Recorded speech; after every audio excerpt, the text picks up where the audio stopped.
Welcome to my channel. Pada video ini, saya akan membahas mengenai dunia ekspor yang telah dirangkum menjadi 8 poin. Simak penjelasannya. Dalam dunia perdagangan internasional di era ini, sudah banyak sekali perubahan yang beralih ke digitalisasi. Misalnya ekspor dalam proses penerapan teknologi digital di semua tahapan ekspor, mulai dari pemasaran, transaksi, manajemen inventaris, hingga pengiriman produk. Hal ini bertujuan untuk meningkatkan efisiensi, memperluas pasar, dan mempercepat proses ekspor dengan memanfaatkan teknologi informasi dan komunikasi. Digitalisasi ekspor memungkinkan perusahaan untuk terhubung dengan pasar global, mengoptimalkan operasional, dan meningkatkan daya saing dalam perdagangan internasional.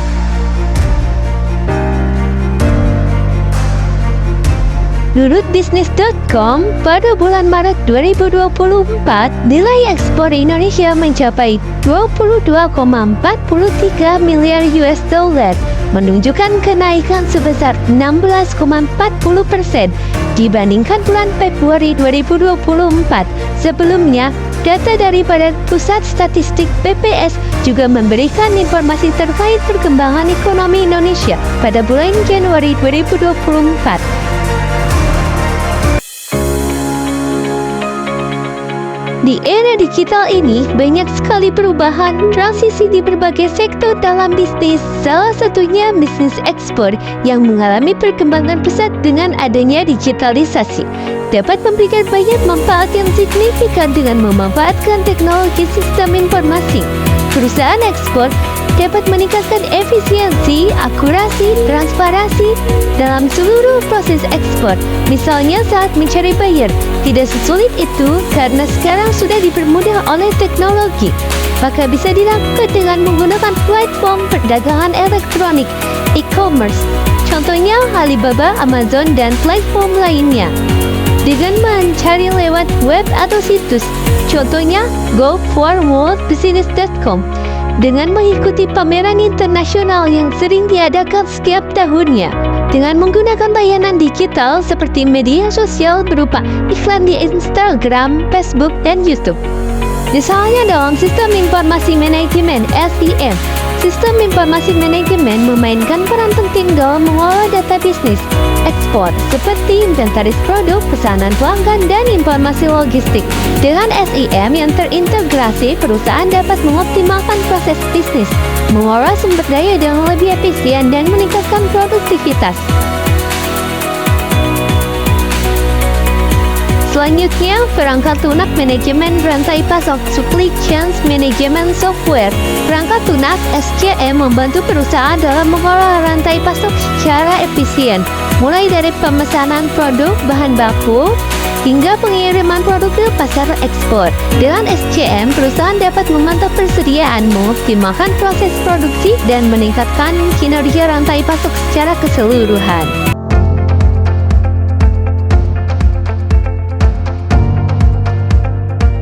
Selanjutnya, sistem manajemen persediaan (Inventory Management System). Sistem manajemen persediaan memungkinkan perusahaan untuk melacak persediaan produk dengan akurat, menghindari kekurangan atau kelebihan persediaan, dan mengoptimalkan pengolahan stok. Dengan sistem ini, perusahaan dapat meminimalkan biaya persediaan dan meningkatkan efisiensi operasional.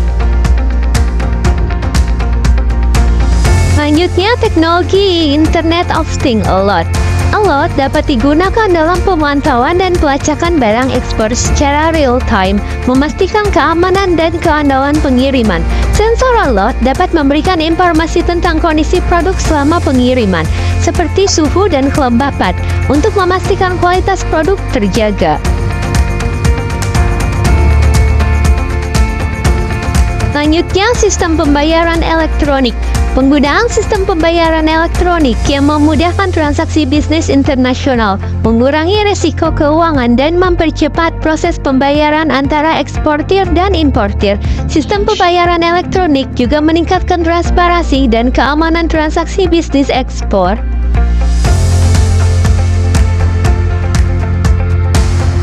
Sistem informasi ekspor memainkan peran penting dalam memfasilitasi proses ekspor barang dan jasa dari suatu negara. Misalnya keunggulannya yaitu efisiensi operasional. Teknologi sistem informasi ekspor memungkinkan proses ekspor menjadi lebih efisien dengan mengotomatiskan berbagai tahapan mulai dari pemulahan dokumen hingga pelacakan pengiriman barang. Yang kedua, peningkatan akurasi. Dengan adopsi teknologi sistem informasi, kesalahan manusia dapat diminimalisir sehingga meningkatkan akurasi data dan informasi yang diperlukan dalam proses ekspor. Yang ketiga, mengelola data yang lebih baik. Sistem informasi ekspor memungkinkan pengolahan data yang lebih baik dan terstruktur sehingga mudah akses dan analisis data untuk pengambilan keputusan yang lebih baik. 4. Peningkatan transparansi. Dengan teknologi sistem informasi, informasi terkait proses ekspor menjadi lebih transparan dan mudah diakses oleh berbagai pihak yang terlibat, seperti eksportir, lembaga pemerintah, dan mitra bisnis. 5. Peningkatan keamanan data.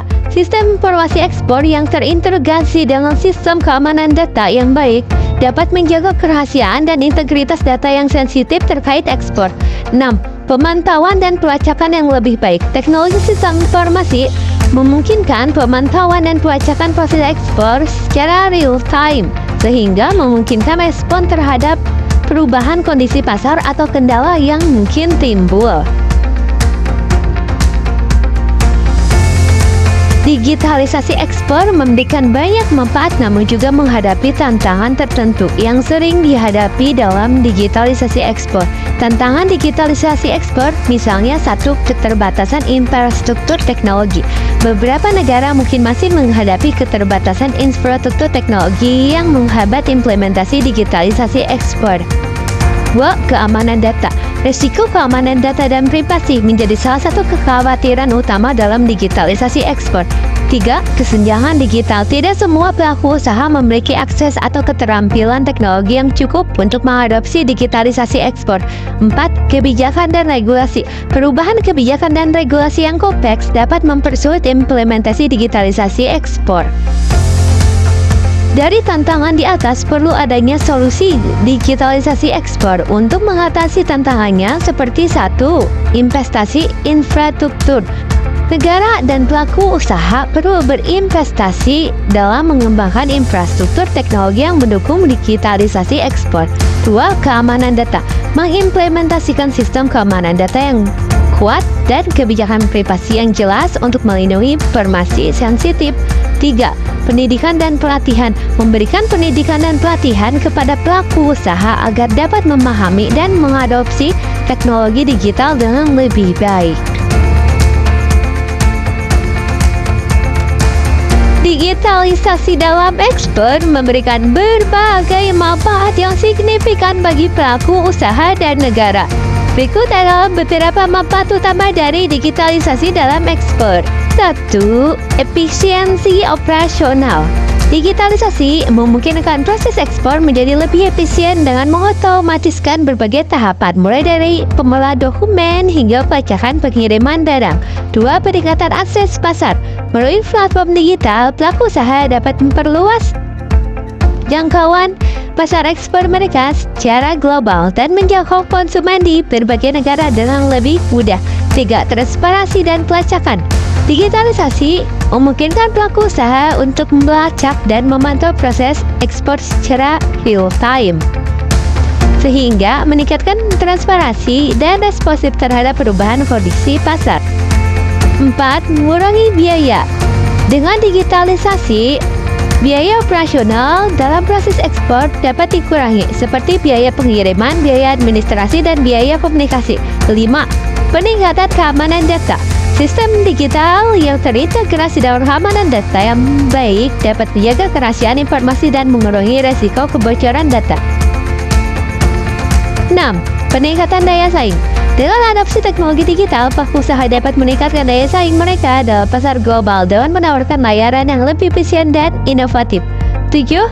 Peningkatan produktivitas dan inovasi. Digitalisasi memungkinkan pelaku usaha untuk meningkatkan produktivitas dan mendorong inovasi dalam proses ekspor mereka.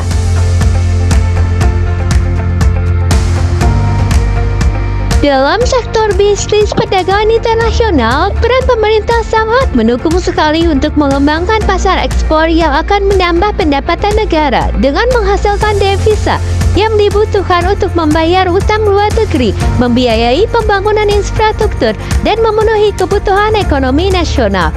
Pemerintah juga berupaya untuk meningkatkan jumlah eksportir karena surplus neraca perdagangan yang tinggi akan mendorong pertumbuhan ekonomi yang positif. Hal ini diperlukan pemerintah sebagai diversifikasi perekonomian sehingga negara tidak terlalu bergantung pada satu sektor penyumbang pendapatan negara, misalnya pajak. Maka pendanaan lembaga-lembaga oleh pemerintah ini diharapkan dapat membantu para eksportir dalam mengembangkan bisnisnya secara internasional ke seluruh dunia. 1. Bank Ekspor Indonesia (BI). Pemerintah memberikan pembiayaan ekspor kepada pelaku usaha untuk memperluas pasar ke luar negeri. Berupaya menyediakan kredit ekspor dengan bunga subsidi kepada produsen untuk meningkatkan volume ekspor. 2. Lembaga Pembiayaan Ekspor Indonesia (LPEI). Pemerintah memberikan fasilitas pembiayaan ekspor kepada pelaku usaha untuk memperluas pasar internasional. Berupaya menyediakan jaminan ekspor dan asuransi kredit ekspor bagi perusahaan yang ingin melakukan ekspor. 3. Badan Pengawas Perdagangan Internasional (BPTI). Pemerintah mengawasi dan mengatur perdagangan internasional untuk memastikan kepatuhan terhadap aturan perdagangan, berupa melakukan audit dan pemantauan terhadap kegiatan ekspor dan impor untuk mencegah praktik perdagangan ilegal. 4. Direktorat Jenderal Pengembangan Ekspor Nasional (DJPEN). Pemerintah bertanggung jawab atas pengembangan strategi ekspor nasional dan promosi produk lokal di pasar global. Berupaya mengadakan pameran dagang internasional, workshop ekspor, dan kampanye promosi untuk meningkatkan ekspor produk Indonesia. 5. Lembaga Logistik Ekspor Indonesia (LELI). Pemerintah membangun infrastruktur logistik yang mendukung proses ekspor barang dan jasa, berupa membangun fasilitas logistik modern seperti gudang, penyimpanan, dan sistem transportasi yang efisien untuk mendukung kegiatan ekspor. Sumber alam Indonesia yang berlimpah menjadikan suatu potensi besar untuk kemakmuran masyarakat. Maka dari itu, pentingnya meningkatkan mutu standar pendidikan untuk masyarakat Indonesia, terutama dalam mengelola sumber daya alam di setiap daerahnya, supaya bisa menurunkan tingkat pengangguran di Indonesia, terutama generasi Z yang menjadi ujung tombak bangsa ini. Mereka harus diedukasi tentang pentingnya pendidikan supaya mereka bisa melihat potensi sumber daya alam yang begitu besar, terutama bagi kalangan anak remaja yang mau mengembangkan ekonomi daerah sekitarnya. Maka di beberapa perguruan tinggi negeri maupun swasta yang mulai membuka sebuah prodi perdagangan internasional. Dengan harapan semoga lulusan sarjananya bisa untuk meningkatkan perekonomian serta memajukan kota, kabupaten, desa dengan segala potensi sumber daya yang ada. Ingatlah satu hal, bahwa perkembangan zaman akan menuntut sumber daya manusia untuk berkompetisi supaya lebih unggul dari sumber daya manusia lainnya. Maka perlu mempersiapkan skill, kompetensi, knowledge, education diperlukan. Karena mereka yang tidak mempersiapkannya, maka bersiaplah untuk dikalahkan oleh sumber daya manusia lainnya.